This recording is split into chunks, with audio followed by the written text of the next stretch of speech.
So here we are at chapter 71 of Katekyo Hitman Reborn.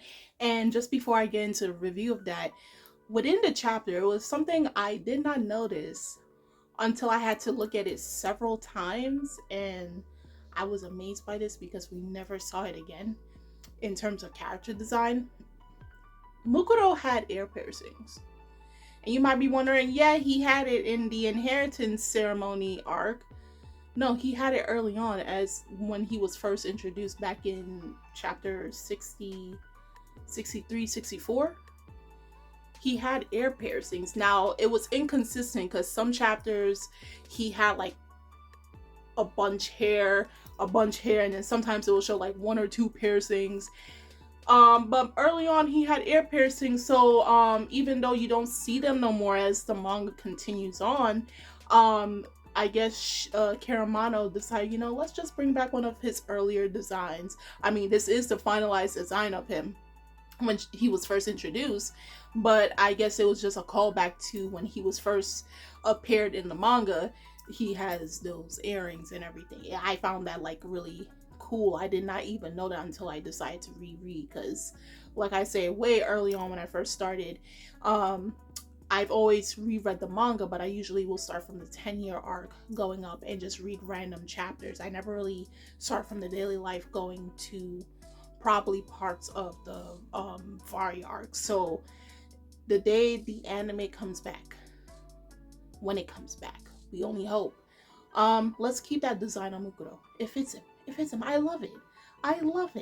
Okay, so continuing off from chapter 70 into this chapter, we obviously have where our small little group who's trying to rescue Futa, they run into a dilemma. So they ran into the fake Mukuro, right? And he has his big chained iron ball, and he's about to fight them, right? And we have where Suna ran off to go get Futa, and mind you, he met the real Mukuro Rokudo. And he did get off the airy feeling. He did showcase a little bit about himself, his sinister self, right? Kind of creeping Suna out. So Suna was like, let me go back and get my friends and come rescue you, because he thought he was a student that was kidnapped by the Kyoko students, right? He didn't really know that this was a person that orchestrated everything that is happening, from Namimori students getting beat up to them facing all these assassins that he has at hand. He's the person that orchestrated the whole plan, okay? So while that's happening, he's thinking in his head that like anybody that meets Mukuro ends up turning very weird, and I want you to keep that in hand, because not only did Futa show, actions that were not like himself, the fake Mukuro that you're seeing right now is another person who has suffered because of the real one, right? So we have where, remember, Gokudera is suffering under the symptoms from being treated by Shamal. Like, remember, he got stabbed multiple times, as I said before, a few times by Chikusa's needles, and then he was healed by Dr. Shamal. But of course, for every antidote, for every cure, there is some symptoms. So the symptoms is him having like it being exhausted, immense pain, like as if he was already stabbed again, and he could barely get up because of how much in pain he is. Like, it's excruciating pain. So it's only up to Bianchi and Yamamoto to deal with the fake. Okay, and of course, remember, Reborn can't join in the fight because he is under strict rules by the Vongola Knight, who's still head right now, currently, of the Vongola family, to say he is only to help Suna take out Mukuro, but he is not to intervene whatsoever. He's basically supposed to be a bystander for everything that's happening. Make sure that Suna completes the mission within 24 hours. So, Reborn can't really do much but stay on the sidelines to see as everything goes down, how our characters are able to face against these enemies, right? So we have where the fake hits Yamamoto, and you thought he was down for the count from last episode, but luckily he protected himself with his bat.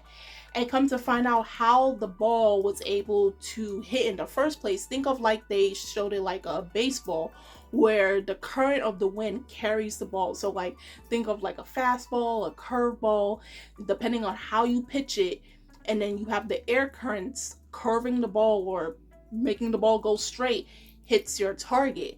But because of his precise way of pushing the ball, right, he pushes the ball in a certain way, and then there's like these certain snake designs, curves on the ball. So when he pushes it, it can either, as the best way I can demonstrate it or say it is, the air currents can draw you in, right? There's like an inverse and then there's a reverse way of it, while still drawing in the whoever is the target or in the way of the ball. So even when the ball was hit the second time and the air currents reverse the ball in terms of its rotation, right, like it's going against the wind or something, or the air currents, it still managed to draw Yamamoto in and actually hit him and hurt him, and he had no way of protecting himself, and he's out for the count. Because he did manage, because it's 3 times the fake Mukuro threw the iron ball towards Yamamoto. The second time Yamamoto was able, so they can tell how the ball was rotating, he took his bat and then picked up some dust, so they saw the air currents and all of that stuff. It was swirling and everything. But by the third time, when he thought he had his calculations right, because of, like, you know, he's a baseball player, so he knows these things, it took him out. Because, like, as the fake Mukuro says, even if you know how it works, you're still going to get caught up in it and you're still going to lose.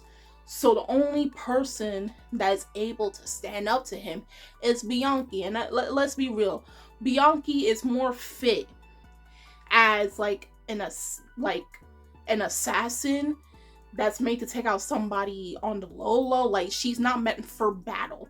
Okay, she's just like, you know, any type of regular assassin. I poison you without you realizing I'm poisoning you. So she has her poisonous cooking ready to, I don't know, do what, you know. But obviously this is an MM.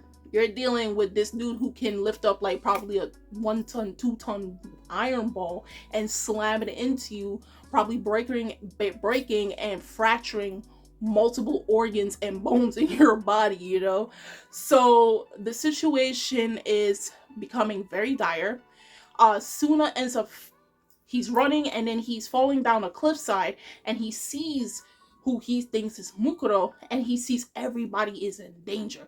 Bianchi is the last person standing, and for the first time since the series has began, we see where Suna is peeved. He is angry. He is legitimately angry, because he's like, my friends are in danger. They're all about to be taken out. And like, he couldn't believe this is happening. And he's like, hey, what the hell are you doing? And you're like, is this Suna? The same one that complains like, I'm no good. He runs away from every situation that he thinks is hard. And yes, this is Suna, you know? And then when you realize like, Suna's starting to grow a backbone, it's when you see Reborn's, like, he has a, there he is. So it's like, from here on out, you see this Suna start to appear more. Like, yes, every time he does, like, get frantic when situations become very dire, because who wouldn't? And you have to understand, remember, at the end of the day, Suna is still a teenage boy. So, of course, he's not going to be able to think logically or be as calm or collected like Reborn is, who is a seasoned assassin. At the end of the day, a lot of these things happening to Suna is stuff that he never experienced before, and he shouldn't. But unfortunately, due to his destiny of becoming a mafia boss, he is going to come into many conflicts with people. Thought I saw something in front of me.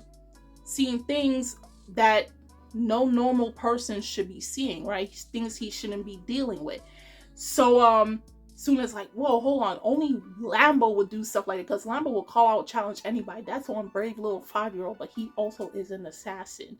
So, you know, Lambo's built kind of different. He, as silly as he can be, he is from a Bovino family, another mafia family, okay? At 5 years old. That's just the world of Reborn. So while that's happening, and just before the fake Mukuro can actually hit Bianchi, we have where Reborn used the last dying will bullet to shoot Suna. And something like I stated in the beginning of the video, if I didn't, then I do it now. Look at the way Suna looks in his dying will. Look at the art change. You might think if you was reading it or you binge read it, you probably wouldn't have noticed the difference in terms of the art style, the details of the art. But compared from this chapter to when Suna first went into dying will mode, it looks way smoother. It looks smoother. It like the hair looks more like there's like movement. It actually looks like hair. It's not very stiff looking. Nothing to bash, but like you start to see the change in art style, okay? If you compare to how he looked in chapter 1 versus chapter 71, okay? And honestly, there's a huge difference by chapter 4 or 9, but just keep that in mind. So he's like, I'm going to defeat you with my dying will. Then we have where back at the hideout, Chikusa and Mukuro are seeing what's happening with the battle, with everybody on the field and everything, and they know that Reborn used the last dying will bullet, and that was part of their plan. So they had someone scoping out and hearing when they were probably talking about how Reborn only had one more bullet to use on Suna in case there is an emergency. In this case, it is because there was nobody to fight this guy. This guy is way too strong. Man has an chain iron ball that he can launch at people. Like, there was no one physically strong enough to fight him. I think the only person that would have been toe to toe with him would have been Reborn. But of course, the ninth tied his hands behind his back and said, "You're not to interfere at all. So we're going to allow these kids to fight all of these opponents, all of these assassins," okay? So they were lucky with the other ones, but this one is clearly different. This one is almost out of their league. And even Suna is shown to have some problems with this fake Mukuro because he's a lot stronger than they assumed, okay? And they're like, since Reborn used that last bullet, our plan is in motion. Now that he did that, Suna is within their grasp. And you be like, hold on, how did he know? How he was able to plot this out? And basically right now, after this whole fight is done, Suna and crew is going to be in danger because they still have to rescue Futa, and they do know that Hibari is in the hideout as well. They have to rescue him. So all the time I'm thinking they didn't know. They do have to rescue those two, but because more than half their group is unable to fight. I mean, Bianchi, but like I said, she's not a fighter. So it's basically Suna. Okay, as long as he doesn't get really injured after this fight, it's basically Suna by himself that's going to have to rescue the Futa and Hibari, but he doesn't know that the person he's facing is not who he seems to be. So he managed to push back the ball, damage the fake Mukuro, making him crash into a nearby building, but he's coming out unscratched, and you're wondering, so this man ain't done.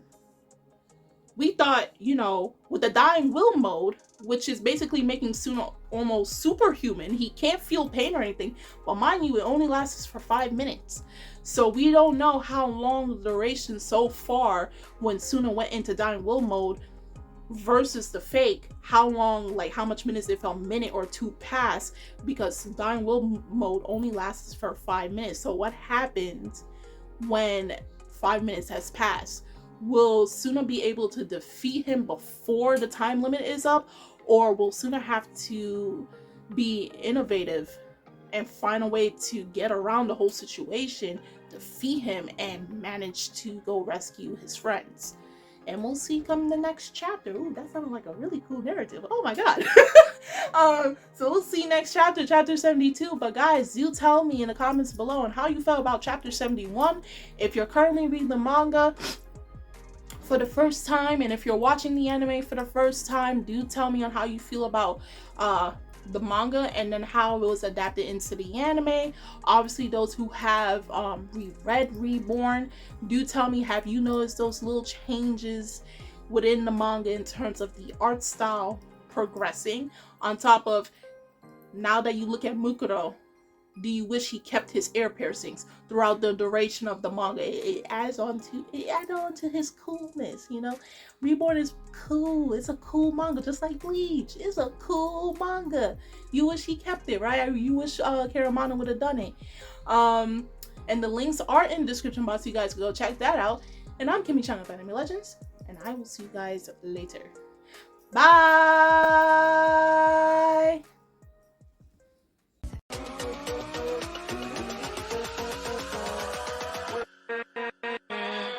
With